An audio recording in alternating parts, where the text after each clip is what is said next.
പെരിഞ്ചേരി തിരുഹൃദയ തീർത്ഥാടന കേന്ദ്രം വിശുദ്ധ റഫായൽ മാലാഖയുടെയും വിശുദ്ധ സെബസ്ത്യാനോസിന്റെയും സംയുക്ത തിരുനാൾ നിറവിലേക്ക്. തിരുനാളിന്റെ ഭാഗമായുള്ള തിരുഹൃദയം അമ്പ് എഴുന്നള്ളിപ്പ് ഭക്തി നിർഭരമായി. തിരുഹൃദയ തിരുനാൾ ദിനമായ മാസാദ്യ വെള്ളിയാഴ്ച വൈകിട്ട് 6 മണിക്ക് ലതീഞ്ഞ്, പാട്ടുകുർബാന, തിരുഹൃദയ നൊവേന, പ്രസിദ്ധേന്തി വാഴ്ച എന്നീ തിരുകർമ്മങ്ങൾ നടന്നു. വലച്ചിറ സെന്റ് തോമസ് പള്ളി വികാരി ഫാദർ റാഫി തട്ടിൽ മുഖ്യ കാർമ്മികനായി. വൈകിട്ട് 7 ദീപാലങ്കാരം സ്വിച്ച് ഓൺ കർമ്മം നടത്തി. തുടർന്ന് രാത്രി 10 വരെ തിരുമുറ്റം മേളം നടന്നു. ശനിയാഴ്ച തിരുഹൃദയം അമ്പ് എഴുന്നള്ളിപ്പ് ഭക്തി നിർഭരമായി നടത്തി. രാവിലെ 7:15 വിശുദ്ധ കുർബാനയ്ക്ക് ശേഷം കുടുംബങ്ങളിലേക്ക് തിരുഹൃദയവും അമ്പും വെഞ്ചരിച്ച് നൽകി.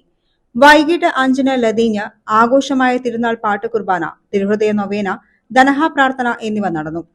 തുടർന്ന് കൂട് തുറക്കൽ ശുശ്രൂഷ, തിരുസ്വരൂപം എഴുന്നള്ളിപ്പ് എന്നിവയ്ക്ക് ശേഷം പിണ്ടി തിരിതെളിയിക്കൽ നടത്തി. തൃശൂർ അതിരൂപത family apostolate director father Twinkle Vazhappally മുഖ്യ കാർമ്മികനായി. ഇടവക വൈദികരായ father Johnson Animboor, father Jio Thekkiniyath എന്നിവർ സഹകാർമ്മികരായി. വിവിധ യൂണിറ്റുകളിലെ തിരുഹൃദയം അമ്പ് എഴുന്നള്ളിപ്പ് രാത്രി 10 മണിക്ക് പള്ളിയിൽ സമാപിച്ചു.